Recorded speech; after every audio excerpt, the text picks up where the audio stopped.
In-flight entertainment. It used to be the future, didn't it? Passengers are screaming for internet. They want connectivity on the airplane. Also coming up, how to chase the fall and where to watch Guy Fawkes go up in flames. That's coming up on Insider Guide. and we head to India for a lovely cuppa. But it's not boring old tea that's got us all in a stew.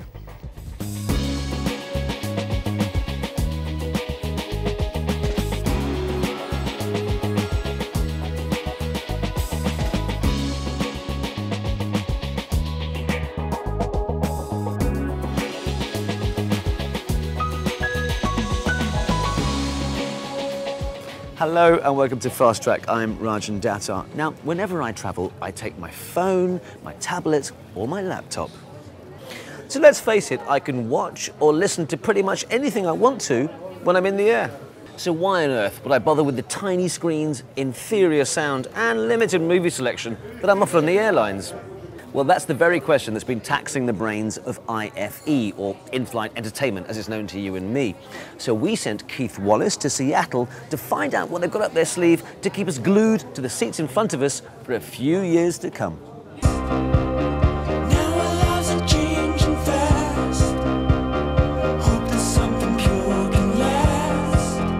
Still get a little ripple of excitement when they switch on the movies at the beginning of a flight. The systems are now all beginning to look a bit streamlined and smarter, but it wasn't always like this. I'm old enough to remember the very first films that were shown on board an airplane. And believe it or not, they had several projectors, actual physical projectors, in the aircraft cabin. And the film itself, the celluloid, traveled through the aircraft cabin. So you could literally run to the back of the airplane to watch the end again.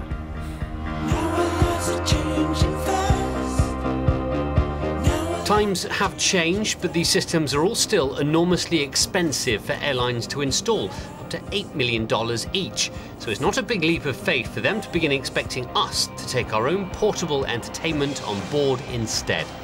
Find out how likely that is, I need a place where all the latest in-cabin tech is bought and sold, where everything's on offer, from seatbelts to dehumidifiers, from tiny screws to giant carpets. Or even toilets. I'm at the Aircraft Interiors Expo in Seattle. This is where all the airlines come to fit out their new planes. This place is a pretty big deal for the people who make your seats, for example. And set into the back of some of the sleeker, sexier display models, you'll find out what the future's got in store. Oh, you pretty things.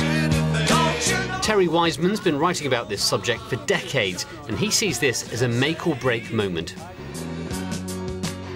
Everything's going to be a lot lighter, and the hardware is going to be a lot smaller. The bandwidth is going to increase, which means things like fiber optics is going to provide humongous benefits in the way of bandwidth. They'll be delivering thousands of movies available, and you'll be able to choose what you want to watch or hear. I think also we're going to see a real uptake in the passenger carry-on IFE, in-flight entertainment hardware, and how that's going to play against the installed base is going to be very interesting. Perhaps one of the most common complaints about in-flight entertainment is the number of times it just stops working altogether. But this, they say, is going to change that. It's operated at the seat rather than centrally.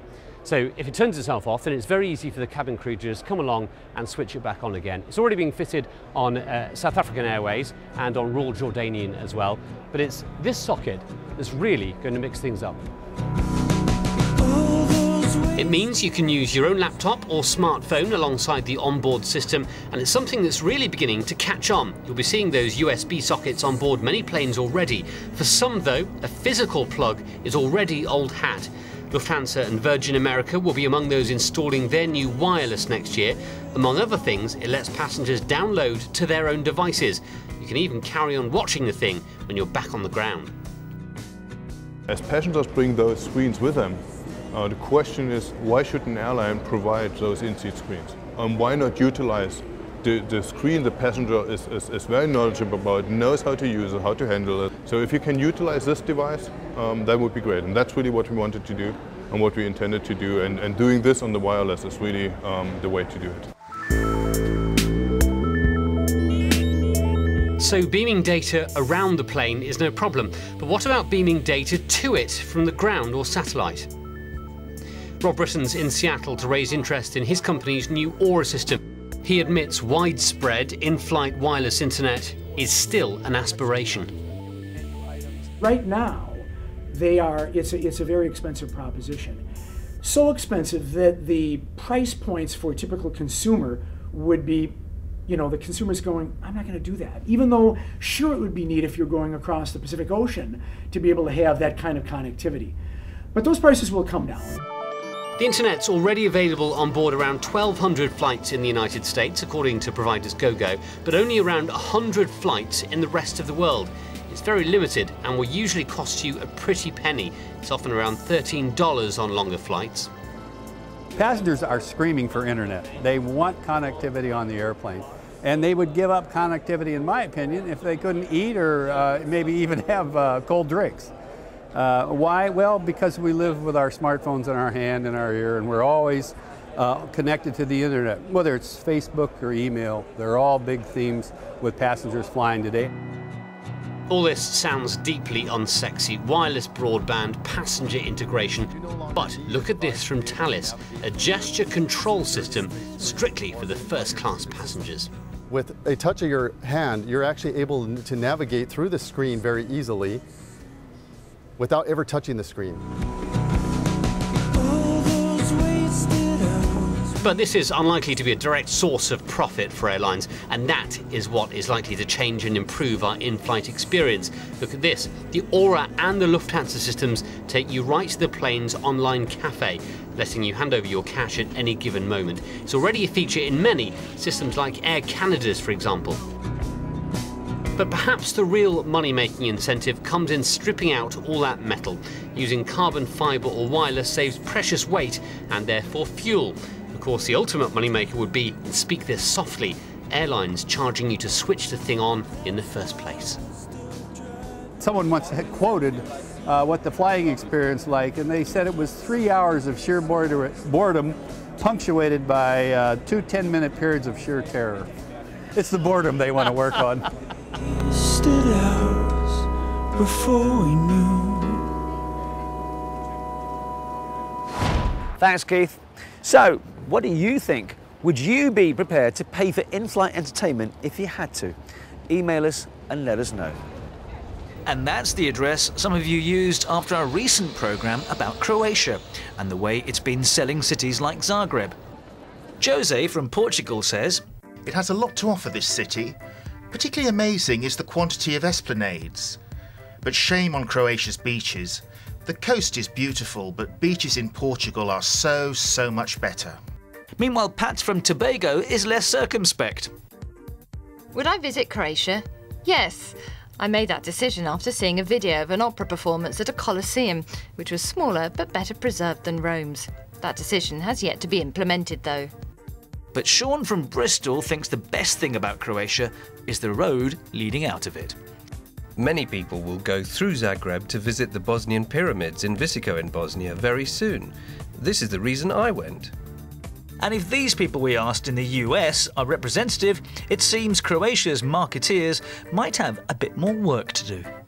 What we're so used to seeing are the war pictures. So we've seen a lot of devastation. But I imagine there's probably beautiful places. I wouldn't be afraid to go there now. I've never been there. I don't even know where it is. I think I've seen pictures of it, though. It's a beautiful place.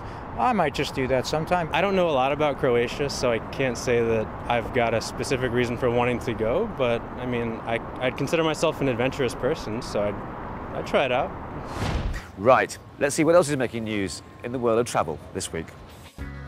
The Nepalese government has begun a 3-month investigation into the plane crash which killed 16 holidaymakers returning from a flight over Mount Everest. The plane came down in dense fog just outside Nepal's capital, Kathmandu. Buddha Air, which runs the trips, grounded flights for a day as a mark of respect. Its tours are popular with tourists who want to fly over the tallest mountain in the world. Spain's opposition Popular Party says it will appeal against the ban on bullfighting in Barcelona, on the grounds it's unconstitutional. Catalonia has become the first region in mainland Spain to outlaw the practice after a local parliamentary vote. It means tourists to the city will no longer be able to watch the spectacle at La Monumental, the city's historic arena.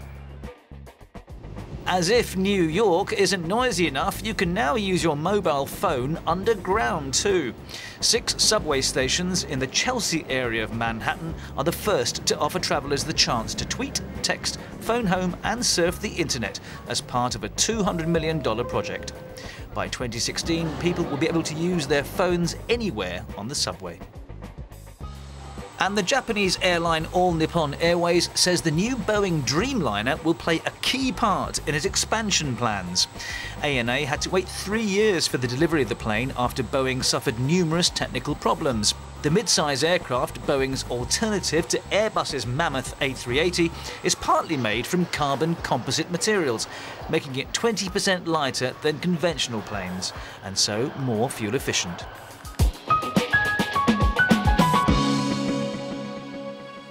Don't go away, because coming up after the break, Michelle's here with her Insider's Guide, which includes a rundown of the special events organised to mark the removal of China's last emperor 100 years ago this month. And we go in search of the perfect cup of coffee in India. So don't go away.